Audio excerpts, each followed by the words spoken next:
En accord avec la mairie de Marolles, ont décidé, à l'occasion des 120 ans de la sortie des premières voitures par la firme doyenne, de faire une cérémonie à cette occasion.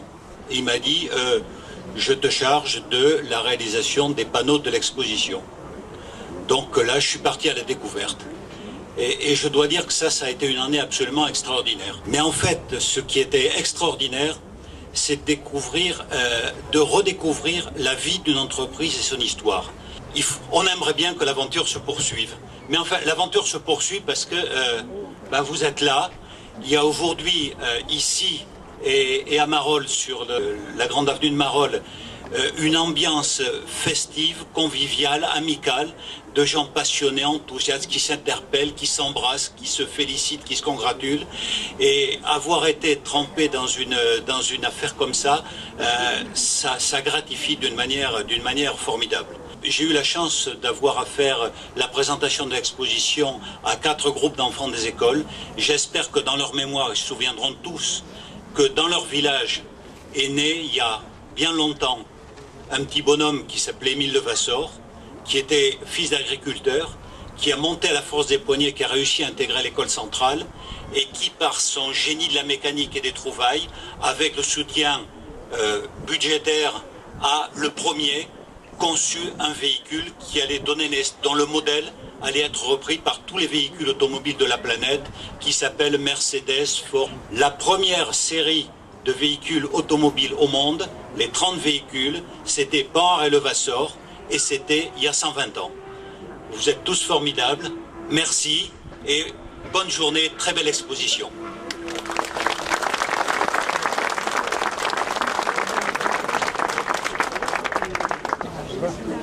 Juste quelques mots.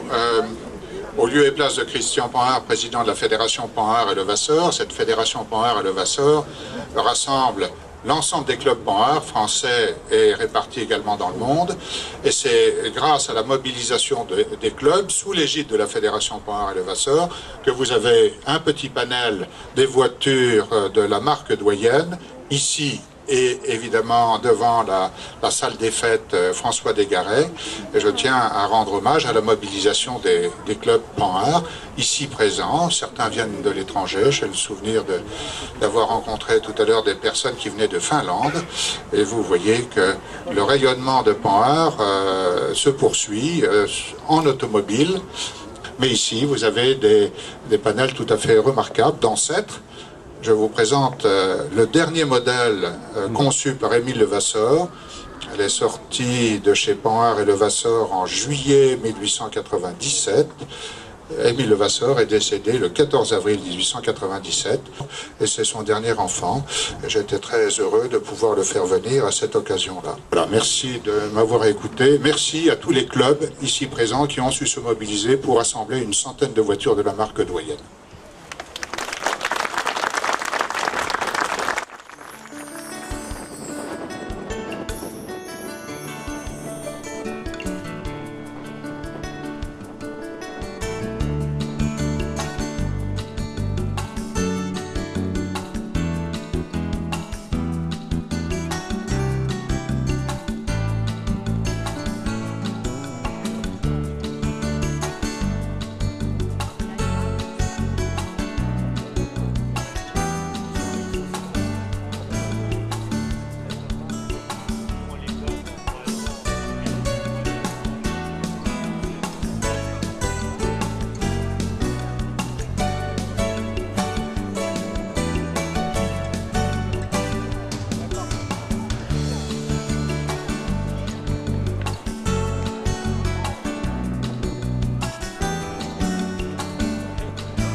Ce soir, c'est une nouvelle page d'histoire qui s'ouvre. Je vous invite à écouter le message de M. Jean Panhard. Mesdames, Messieurs, chers amis, c'est avec une grande émotion et une grande fierté que je viens participer au lancement de cette belle exposition autour de l'histoire de Panhard et de Levasseur. J'ai été nourri de cette histoire, j'en ai été longtemps le acteur privilégié, j'en défends la mémoire. Lorsque je suis né, il y a bien longtemps, c'était en 1913, l'industrie automobile avait alors tout juste une vingtaine d'années. Dès l'après-guerre de 1914, je me suis trouvé plongé dans le monde automobile. Mon père, Paul Panhard, dirigeait alors la société Panhard et Levasseur, et mon oncle, Hippolyte Panhard, en était président. Hippolyte Panhard, 1870-1957, était le fils unique de René Panhard, le fondateur, décédé en 1908. Paul Panhard, 1881-1969, commença sa carrière chez Panhard en 1903. Il en devint président en 1940, à la suite d'Hippolyte Panhard, et le resta jusqu'en 1965. J'étais moi-même à ce moment-là vice-président, directeur général de la firme. Mais il n'est pas possible d'évoquer cette histoire sans rendre un hommage très particulier à Émile Levasseur, qui fut, comme l'a reconnu Gottlieb Daimler, le plus grand des pionniers de l'industrie automobile. Levasseur, poussé par son épouse et par René Panhard, son associé, qui mit à sa disposition tous les moyens humains et financiers nécessaires, s'employa dès 1890 à concevoir la première automobile homogène, réellement digne de ce nom et de ce qualificatif. Malgré les appréhensions de l'inventeur du moteur, M. Daimler lui-même, Levasseur proposa des solutions totalement originales. Il décida de placer le moteur à l'avant de la voiture et, aligné dans le sens de la longueur du châssis en son milieu, l'arbre du moteur, l'embrayage et les organes de changement de vitesse. Pour ces derniers, il préconisa l'emploi d'engrenages à glissement. Il relia par un jeu de roues dentées coniques le changement de vitesse à un arbre transversal qui à son tour commandait l'axe des roues arrière au moyen d'une chaîne. Cette chaîne autorisait le déplacement relatif de l'essieu moteur par rapport au châssis. Levasseur créait ainsi le prototype de la voiture automobile telle qu'elle a été construite aujourd'hui, encore d'une façon presque générale. Son œuvre a été de donner au début de notre industrie la meilleure solution mécanique au problème de la traction automobile. Après des essais qui durèrent 18 mois environ, René Panhard et lui décidèrent de lancer pour la première fois au monde une série de 30 véhicules dont les 6 premiers exemplaires furent livrés dès 1891. On confond souvent l'existence de prototypes et celle de fabrication en série, laquelle d'ailleurs n'a pas non plus à se confondre avec la fabrication à la chaîne, initiée beaucoup plus tard en 1907 par Henry Ford. Les premières séries d'automobiles américaines ont d'ailleurs été réalisées par Oldsmobile dès 1901 et non par Ford. Personne n'oserait soutenir que Cugnot, qui avait construit un engin autotracté à usage militaire en 1769, rappelé dans l'exposition, est le précurseur de l'industrie automobile. Il en est de même de toute une série d'inventeurs, dont beaucoup étaient des Français, tels que Delamare-Boudeville, Lenoir, dont vous retrouverez le nom et l'histoire au fil des panneaux de ces expositions. De même, Karl Benz a réalisé quelques tricycles dès 1886, mais force est de constater que ces essais prometteurs ne furent pas suivis d'une véritable fabrication de tricycles ou de quadricycles en série. Mais, c'est bien la France qui peut s'enorgueillir d'être le berceau de l'industrie automobile, avec René Point et Émile Levasseur, suivis de près par Armand Peugeot. Point et Levasseur ont entamé là une épopée de plus de 3/4 d'un siècle.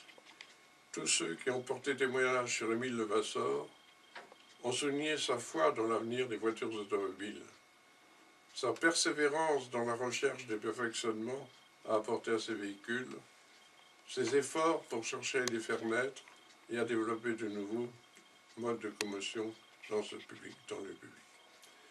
Il contribua ainsi à l'organisation des premiers concours et courses de voitures automobiles et y participa personnellement, payant de sa personne et de sa chair.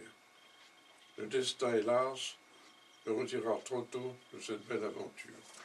L'association Histoire et Patrimoine et la ville de Marolles en Uruguay rendent donc justice à leur compatriote historique en lui dédiant cette exposition, à parité avec la firme dont, avec René Point, il a été l'initiateur des succès. Je les en félicite très chaleureusement et je remercie très sincèrement tous ceux qui ont contribué à construire et animer l'exposition, ses panneaux, sa collection d'objets inédits et sa superbe assemblée de véhicules Point et Levasseur. Merci. Toute rencontre avec un homme d'exception est empreinte d'émotion, encore plus lorsqu'il s'agit de l'un des derniers grands industriels qui a profondément marqué l'histoire du XXe siècle. Digne successeur d'une lignée d'hommes qui, par leur travail, leur intelligence et une formidable intuition, allaient créer un nouveau mode de transport individuel qui serait une véritable révolution sociale qui perdure encore. L'association de René Point et d'Émile Levasseur, son camarade d'école, véritable génie mécanique, qui a conçu bien avant tous les autres, après d'intenses recherches, un prototype qui allait faire ses preuves, ses premiers pas sur l'avenue d'Ivry.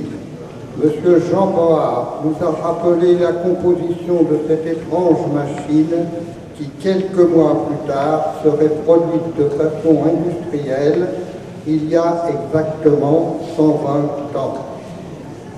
Notre association, en partenariat avec la municipalité de sa ville natale, a souhaité du 15 au 20 septembre rendre un hommage tout particulier à cet illustre concitoyen, créateur de l'automobile, souvent oublié.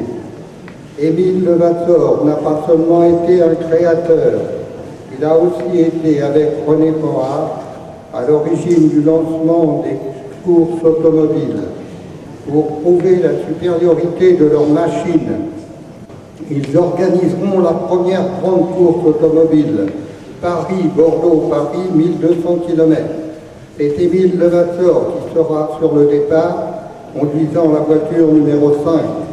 Il franchira le premier la ligne d'arrivée après 48 heures et 48 minutes de course, sans une minute de repos à la moyenne de 24 km/h. Je voudrais remercier M. Jean Point d'avoir choisi Marolles pour y installer la branche des productions militaires, faisant ainsi un retour aux sources, puisque l'usine est implantée à une distance d'à peine 800 mètres du lieu de naissance d'Émile Levasseur. Implantation résultat d'une rencontre avec un homme qui a beaucoup offert pour sa commune, M. François Desgaret, ancien maire, dont cette salle des fêtes porte le nom. L'un cherchait une implantation, l'autre avait un terrain disponible. Ainsi vont les choses. Je voudrais m'adresser aux jeunes des écoles, du collège, du lycée Michelet, avec lesquels nous avons monté un projet pédagogique, en leur disant « Travaillez, profitez de la chance qui vous est offerte, vous serez peut-être demain de nouveau Émile Levasseur, dont nous avons tant besoin. » Comme lui, demandez des entreprises où il faut beaucoup travailler, comme nous l'a si bien dit M. Jean Bohard, c'est de l'entreprise que naît la richesse d'un pays. J'aimerais remercier toutes celles et tous ceux qui nous ont apporté leur concours. Je souhaiterais associer à mes côtés celui qui a beaucoup donné, qui a passé de longues heures à étudier, scanner et composer les magnifiques panneaux qui s'offrent à vous. Un grand merci à Bernard Mirail. Je souhaiterais adresser un remerciement tout particulier à M. Bernard Vermeulen et à son éditrice, Mme Claudine Latouille, qui nous ont autorisés à travailler à partir d'un magnifique ouvrage, Panhard et Levasseur entre tradition et modernité. Je voudrais ensuite associer les aides qui nous ont été apportées sans compter par l'ensemble des passionnés à quelques branches qu'ils appartiennent, qui composent cette grande famille que vous représentez ce soir.